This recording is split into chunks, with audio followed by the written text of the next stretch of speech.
recognize the way she looked. I couldn't recognize the way she looked, man.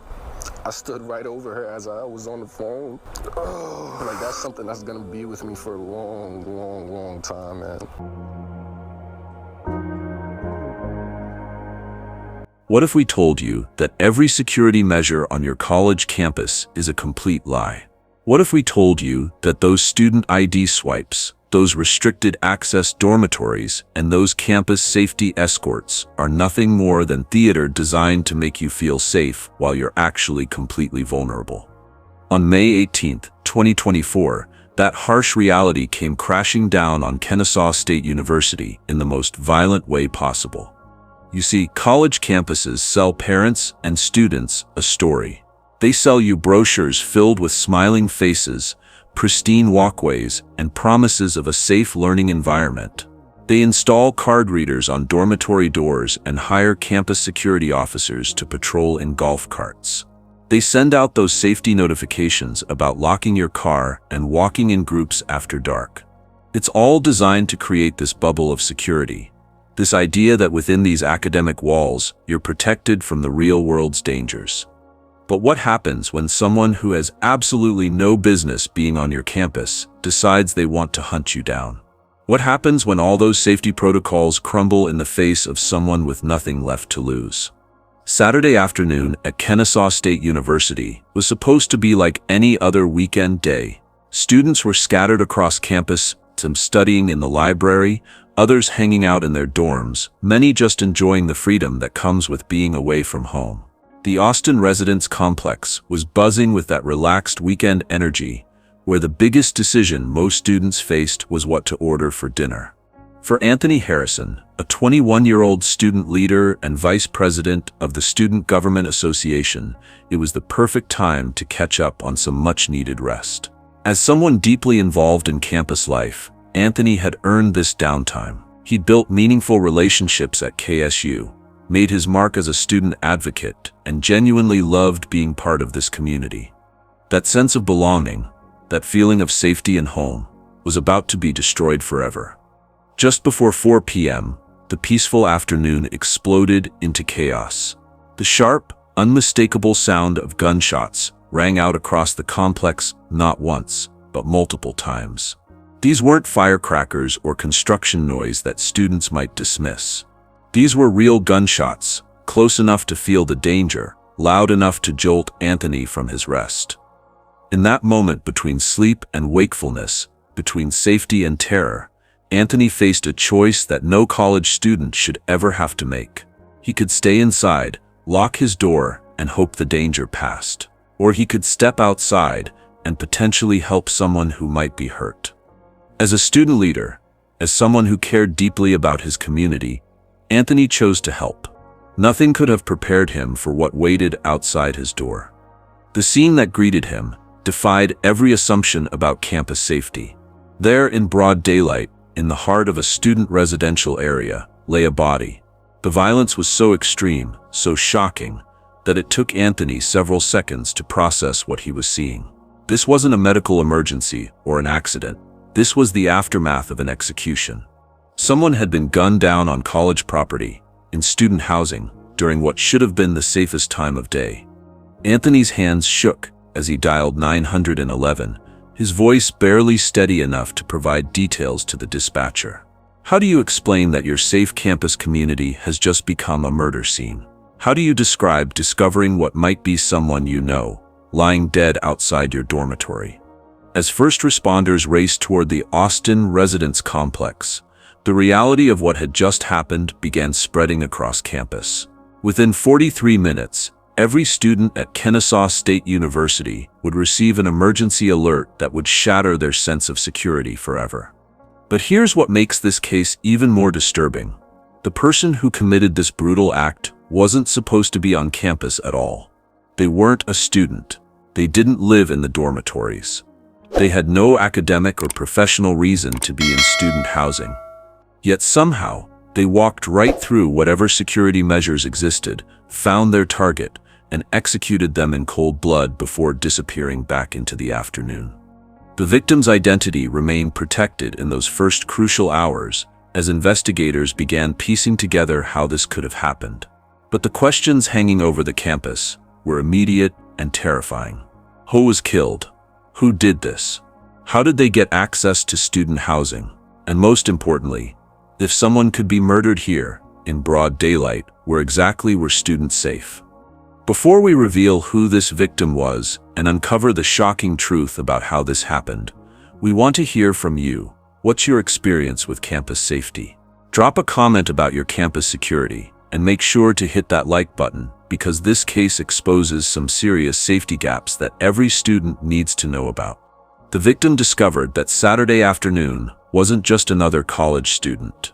She wasn't someone who blended into the background or quietly moved through her academic career without making an impact. The young woman, whose life was violently cut short, had spent her 21 years building something extraordinary.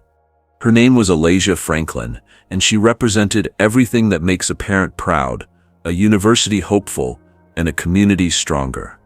Alasia was in her final year at Kennesaw State University, standing on the precipice of graduation and ready to launch into a career that would define her legacy. She wasn't just another student counting down the days until she could leave campus behind. She was someone who had embraced every opportunity her education offered and transformed herself into a leader others looked up to. Academic excellence came naturally to Alasia, but she never took it for granted. While many students struggle to maintain decent grades while balancing social life and campus activities, Alasia had achieved something remarkable. She'd made straight A's consistently enough to earn a coveted spot on the dean's list. This wasn't a one-time achievement or a lucky semester. This was the result of dedication, intelligence, and an unwavering commitment to her goals. But grades only tell part of Alasia's story. Her true passion lay in her chosen field of nursing, specifically her dream of becoming a nurse practitioner. This wasn't a career choice made lightly, or because it seemed like a stable profession.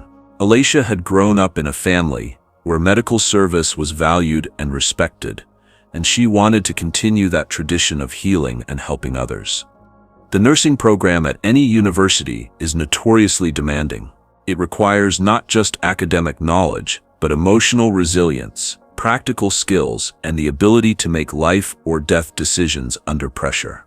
Alasia had embraced these challenges wholeheartedly, seeing each difficult class and demanding clinical rotation as a step closer to her ultimate goal of providing medical care to those who needed it most. What made Alasia truly special wasn't just her academic achievements or career aspirations. It was how she chose to spend her time outside the classroom. While many students focus solely on their coursework or limit their involvement to one or two activities, Alasia had made herself an integral part of multiple campus organizations. She served as an active and influential member of the Kennesaw State University Student Government Association, the kind of organization that attracts natural leaders who want to make a difference in their peers' lives. Student government isn't glamorous work. It involves long meetings, bureaucratic processes, and advocating for changes that may take years to implement. But Alasia threw herself into this role because she genuinely cared about improving campus life for everyone. Her involvement didn't stop there. Alasia was deeply committed to the National Council of Negro Women's Campus Chapter, an organization dedicated to empowering women and addressing social justice issues. This involvement demonstrated her understanding that education extends beyond personal advancement. It's about lifting up entire communities and creating opportunities for others to succeed. Perhaps most impressively, Alasia had founded the university's Integrated Health Science Club.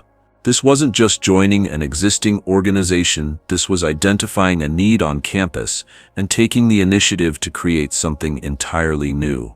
Starting a club requires vision, persistence, and leadership skills that most college students never develop. It means recruiting members, securing university approval, organizing events, and maintaining momentum even when interest wanes. Those who knew Alasia personally consistently described her with words that paint a picture of someone genuinely special. Friends called her a queen with a memorable smile, someone whose presence could light up a room and whose positive energy was infectious. They remembered her as sweet, humble, and joyful, but there's a with in Negroese wuff qualities that seem increasingly rare in a world that often rewards aggression and self-promotion. Anthony Harrison, her friend and fellow Student Government Association member, spoke of her bright and amazing personality and emphasized how extensively involved she was across campus. This wasn't someone who participated in activities for resume padding or social networking. Allayia genuinely enjoyed being part of something bigger than herself. Her family's pride in her accomplishments was evident in every conversation about her future. Alasia wasn't just pursuing a nursing degree to secure employment, she was preparing to carry forward a family tradition of medical service while carving out her own unique path in healthcare. Her parents had watched her transform from a bright young girl into a focused, determined young woman who knew exactly what she wanted to achieve. The combination of her academic success, leadership roles, and genuine warmth made Alasia the kind of student that universities feature in their promotional materials. She embodied the best of what higher education can produce, someone who uses their talents not just for personal advancement but for community betterment. Her professors respected her work ethic and intellectual curiosity. Her fellow students sought her advice and valued her friendship. Campus administrators recognized her as a positive force who helped make Kennesaw State University a better place for everyone. Most importantly, Alasia had a clear vision for her future that extended far beyond graduation day. She wasn't just planning to become a nurse practitioner. She was preparing to become someone who would spend her career caring for others, advocating for patients, and continuing the cycle of service that had shaped her family's values. Everything about Alasia Franklin's life pointed toward a future filled with purpose, achievement, and positive impact. She had built the foundation for a career that would touch countless lives and established herself as someone her community could depend on. That future was about to be stolen from her in the most violent way imaginable. While Alasia Franklin appeared to have everything perfectly balanced in her life, stellar academics, campus leadership, and a bright future ahead, there was one aspect of her world that she kept largely private from even those closest to her. Like most college students, Alasia had experienced relationships during her time at university. But there was one relationship in particular that had recently ended, and the aftermath of that breakup was creating undercurrents that most people around her didn't fully understand. 5 months earlier, in December 2023, Alasia had made the decision to end a long-term relationship with someone from her hometown. To most observers, this seemed like a natural part of growing up. College students often outgrow high school relationships as they discover who they want to become as adults. Breakups are painful but normal, and Alasia appeared to be handling hers with the same grace and maturity she brought to everything else in her life. But this wasn't just any relationship, and the person on the other end of this breakup wasn't handling the separation the way most mature adults would. The young man Alasia had chosen to move on from was named Samuel Harris, and their connection ran much deeper than a typical college relationship. Samuel and Alasia had known each other since middle school, growing up together in Cairo, Georgia, a small town in the southern part of the state. When you've shared that much history with someone, those formative teenage years, family gatherings, high school milestones, the relationship carries a weight that's difficult for outsiders to understand. For Samuel, Alasia wasn't just an ex-girlfriend. She represented his connection to home, to his youth, and to a version of himself that he wasn't ready to let go of. While Alasia had grown and evolved during her college years, developing new interests, new friendships, and new goals, Samuel seemed stuck in the past, unwilling to accept that people change and relationships sometimes run their course. The geographic distance between them should have made the breakup easier to navigate. Alasia was thriving at Kennesaw State University, building her future and surrounded by supportive friends and mentors. Samuel wasn't part of that world. He wasn't a KSU student, didn't live on or near campus, and had no legitimate reason to be involved in Alasia's daily life. The physical separation should have provided natural boundaries that would help both of them move forward. But Samuel Harris wasn't interested in moving forward. According to Alasia's mother, Alinda Fortner, the relationship had officially ended in December, giving both parties 5 full months to process the breakup and begin healing. 5 months is typically enough time for the acute pain of a breakup to subside, and for both people to start building separate lives. Most healthy individuals use this time to focus on personal growth, new relationships, or simply enjoying their independence. Samuel, however, appeared to be using this time differently. Alasia's father, Bobby Franklin, would later describe Samuel in terms that revealed the true nature of the situation. In Bobby's words, Samuel was an ex-boyfriend who didn't want to let her go. This simple phrase carries enormous weight when you understand the dynamics of controlling relationships. It suggests someone who views their former partner not as an independent person with the right to make their own choices, but as something they possess, something that shouldn't be allowed to slip away. The troubling aspect of this situation was how well hidden these dynamics remained from Alasia's support system. Her father admitted that he had actually met Samuel during their relationship and had no idea Harris and his daughter had any problems. This revelation highlights one of the most dangerous aspects of controlling or potentially abusive relationships.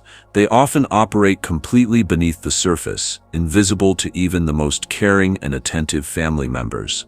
Alasia's mother also stated that she was unaware of any history of violence between them, which suggests that whatever issues existed in their relationship hadn't escalated to obvious physical confrontations.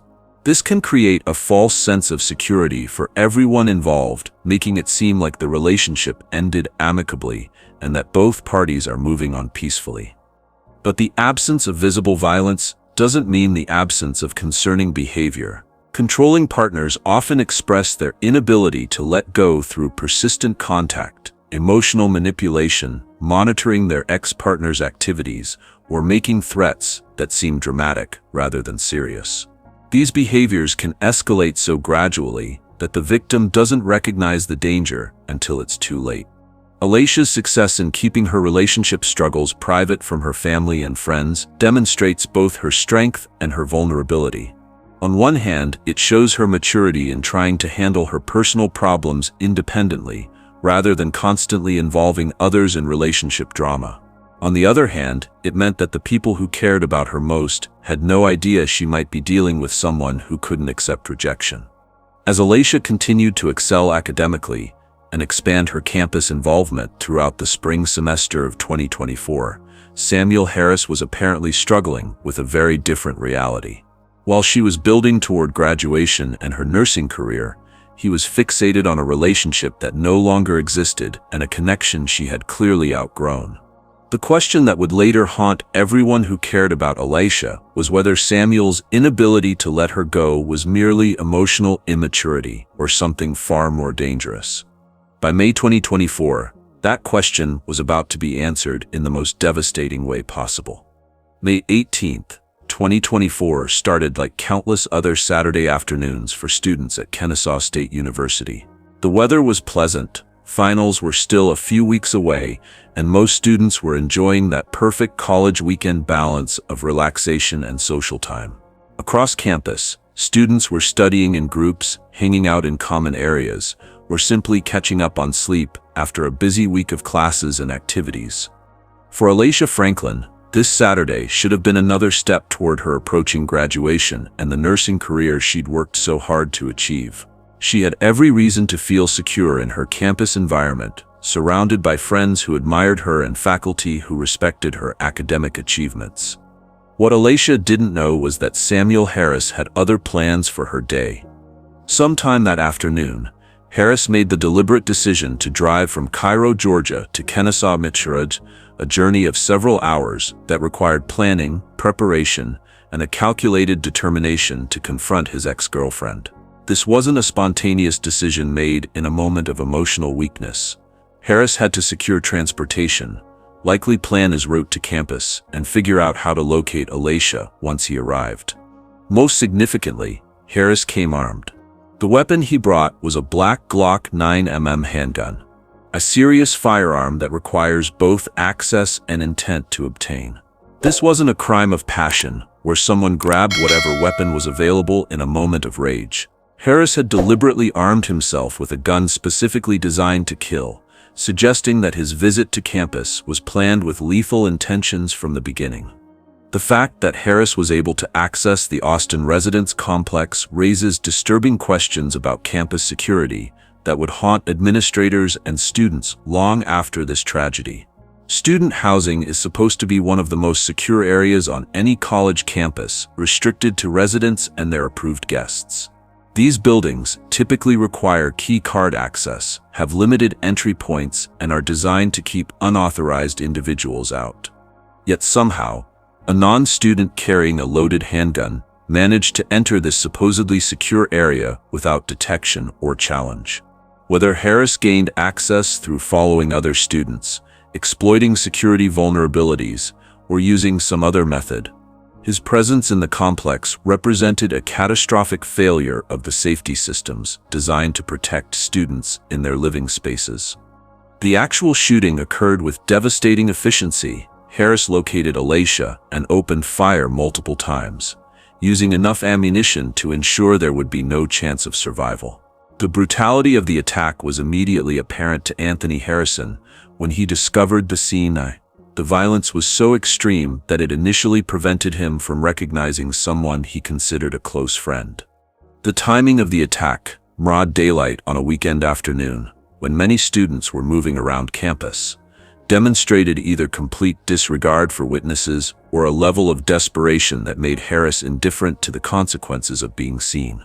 Most violent crimes on college campuses occur late at night or in isolated areas where perpetrators can act without observation. Harris chose to commit murder in the middle of a bustling residential complex during peak activity hours. Immediately after shooting Alasia, Harris didn't attempt to surrender or face the consequences of his actions. Instead, he fled the scene, abandoning his victim and leaving campus in chaos while he attempted to escape justice. His flight wasn't random or panicked. According to later criminal charges, Harris allegedly attempted to tamper with evidence related to Alasia's cell phone and car, suggesting he was thinking strategically about covering his tracks even in the immediate aftermath of the murder. This evidence tampering allegation reveals a particularly disturbing aspect of Harris's mindset. Even after committing such extreme violence, he was apparently calm and calculating enough to attempt destroying or concealing evidence that might help investigators piece together what had happened. This behavior suggests someone who understood the legal implications of his actions and was actively trying to evade accountability. The campus response, while swift, highlighted the vulnerability that Harris had exploited. University emergency management systems activated quickly, sending alerts to students and faculty about an armed individual on campus. But those alerts came after Harris had already completed his mission and begun his escape. The security measures that were supposed to prevent this kind of violence had failed completely. For 43 minutes, the entire KSU community remained in lockdown, not knowing whether the shooter was still on campus, whether there might be additional victims, or whether they remained in immediate danger. Students barricaded themselves in dormitory rooms, faculty secured classrooms, and everyone waited for confirmation that the threat had passed. The psychological impact on the campus community was immediate and profound. Students who had felt safe walking between buildings, studying in common areas, or visiting friends in other dormitories suddenly realized how exposed they actually were. The idea that someone with no connection to the university could simply walk into student housing and commit murder shattered fundamental assumptions about campus security. Meanwhile, Harris was attempting to put distance between himself and the crime scene. His escape route took him south of campus, suggesting he was either heading back toward his home area in South Georgia or simply trying to get as far away as possible before law enforcement could organize a manhunt. But Harris had underestimated the response capabilities of local law enforcement and the Georgia Bureau of Investigation. Within hours of the shooting, multiple agencies had mobilized to track down the shooter, using whatever evidence and witness accounts were available to identify and locate him. The manhunt for Samuel Harris was about to demonstrate that while campus security had failed to prevent this tragedy, law enforcement agencies were fully capable of ensuring he wouldn't escape the consequences of his actions. The manhunt for Samuel Harris ended with remarkable speed. Less than 12 hours after he had gunned down Alasia Franklin and fled campus, law enforcement agencies working in coordination had tracked him down approximately 10 to 12 miles south of Kennesaw State University, along Bentley Road. The collaborative efforts between Cobb County Police and the Georgia Bureau of Investigation had turned what could have been a prolonged search into a swift apprehension. Harris's capture brought immediate relief to a campus community that had spent hours wondering whether the shooter was still at large, potentially planning additional attacks, or simply waiting for another opportunity to strike.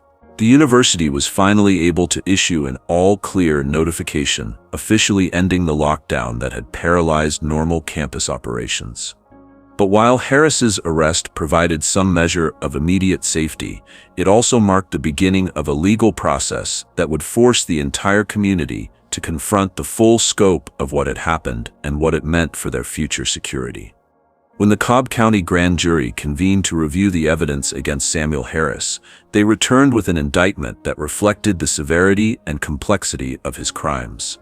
Harris now faced 6 separate felony charges, each carrying the potential for decades in prison if he were to be convicted.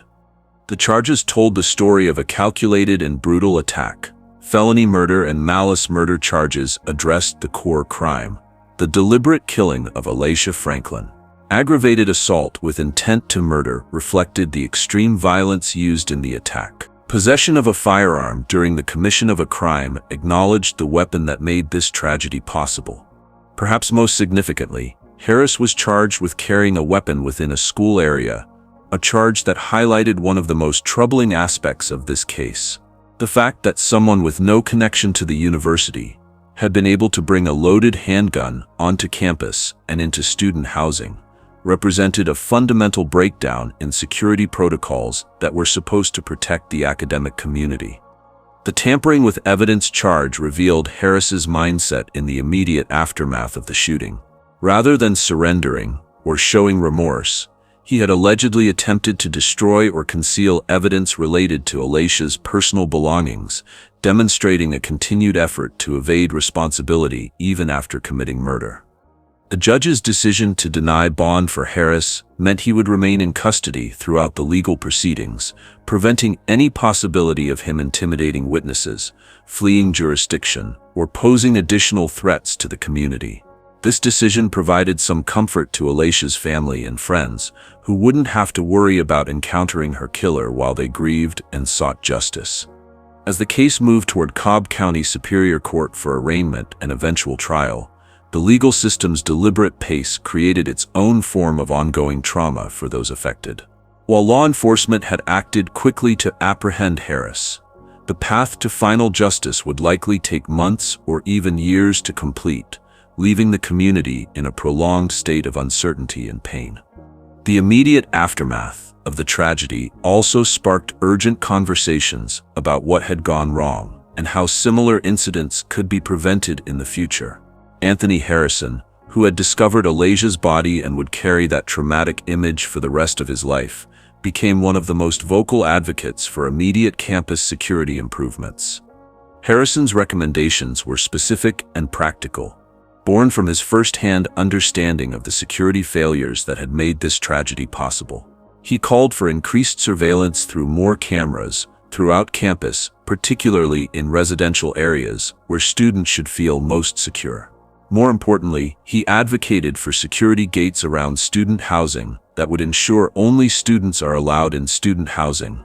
This wasn't abstract policy discussion.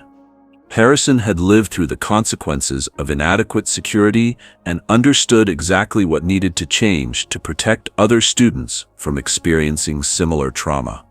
Alasia's father, Bobby Franklin, provided an even more direct assessment of campus safety in the wake of his daughter's murder. When asked whether students should feel safe on campus, his response was unequivocal. "No, I don't think anyone should feel safe on campus." His blunt honesty cut through administrative reassurances and political correctness to address the harsh reality that this tragedy had exposed. Franklin's concerns extended beyond general campus safety to address specific vulnerabilities faced by certain student populations. He emphasized the critical need to protect our women, our Black women, recognizing that some students face intersectional risks that require particular attention and resources. Kennesaw State University's administration responded to the crisis by immediately implementing counseling services for students, faculty, and staff who were struggling to process the trauma of having violence erupted in their academic community. These services, offered both in person and by phone, acknowledged that the impact of Allayia's murder extended far beyond those who knew her personally. The university's response represented an understanding that when violence penetrates a college campus, it doesn't just affect direct witnesses or close friends of the victim. Entire academic communities can experience collective trauma when their fundamental assumptions about safety and security are shattered by such brutal reality. However, counseling services, while necessary for immediate emotional support, couldn't address the underlying security vulnerabilities that had made this tragedy possible. In the weeks and months following Alasia Franklin's murder, something remarkable began happening at Kennesaw State University. What started as shock and grief slowly transformed into organized action, as students and community leaders refused to let her death become just another statistic in campus violence reports. The transformation began with student organizations that had known and worked with Allayia during her life. The KSU chapter of the NAACP, led by President Christian Wiggins, emerged as one of the most vocal advocates for systematic change. Rather than focusing solely on the individual tragedy, they identified broader institutional failures that had contributed to Allayia's death and demanded concrete solutions. Wiggins and his organization zeroed in on a critical gap that Allayia's murder had exposed: the complete absence of adequate domestic violence resources on campus. Their research revealed that domestic violence is not something that is talked about too much, and resources aren't that publicized within the university system. This wasn't just an oversight, mate. It was a dangerous blind spot that left students vulnerable to exactly the kind of escalating relationship violence that had claimed Allayia's life. The NAACP's demands went beyond simple awareness campaigns. They wanted the university to establish comprehensive domestic violence support services, including specialized counseling, safety planning assistance, and emergency resources for students who found themselves in potentially dangerous relationship situations. Most importantly, they demanded that these resources be widely publicized and easily accessible, so students wouldn't have to navigate bureaucratic obstacles while trying to escape dangerous situations. Their advocacy wasn't happening in isolation. The National Council of Negro Women, an organization where Allayia had been deeply involved during her life, issued powerful statements framing her death as a senseless act of violence, extinguishing the light of a scholar and community advocate much too soon. Their language deliberately positioned Allayia's murder not as an isolated incident, but as part of a broader pattern of violence that required systemic intervention. Student activism extended beyond formal organizations. Informal memorial gatherings began appearing across campus, with students leaving flowers, balloons, and photographs at locations where Allayia had spent time during her life. These spontaneous tributes served multiple purposes. They honored her memory while also creating visible reminders of the ongoing safety concerns that her death had highlighted. The Student Government Association, where Allayia had served as an active member, took on the responsibility of creating permanent recognition of her contributions to campus life. Plans emerged for installing a dedicated photograph or plaque within the SGA office, ensuring that future student leaders would understand the price that had been paid for inadequate security measures and domestic violence prevention. These memorial efforts carried deeper significance than simple remembrance. Students consistently articulated their intention to ensure Allayia's death would not be in vain and would let people know that domestic violence exists. This language revealed a sophisticated understanding that her murder represented an opportunity to educate others and prevent similar tragedies through increased awareness and better resource allocation. The momentum for change extended beyond Kennesaw State University's campus boundaries. Allayia's story began attracting attention from domestic violence prevention organizations throughout Georgia, who recognized her case as a powerful example of how relationship violence can escalate to murder when warning signs go unrecognized and resources remain inadequate. National organizations focused on campus safety also took notice of the security failures that had enabled Harris to access student housing despite having no university affiliation. Alasia's case became a reference point in discussions about access control, visitor policies, and the balance between maintaining open academic environments and protecting student safety.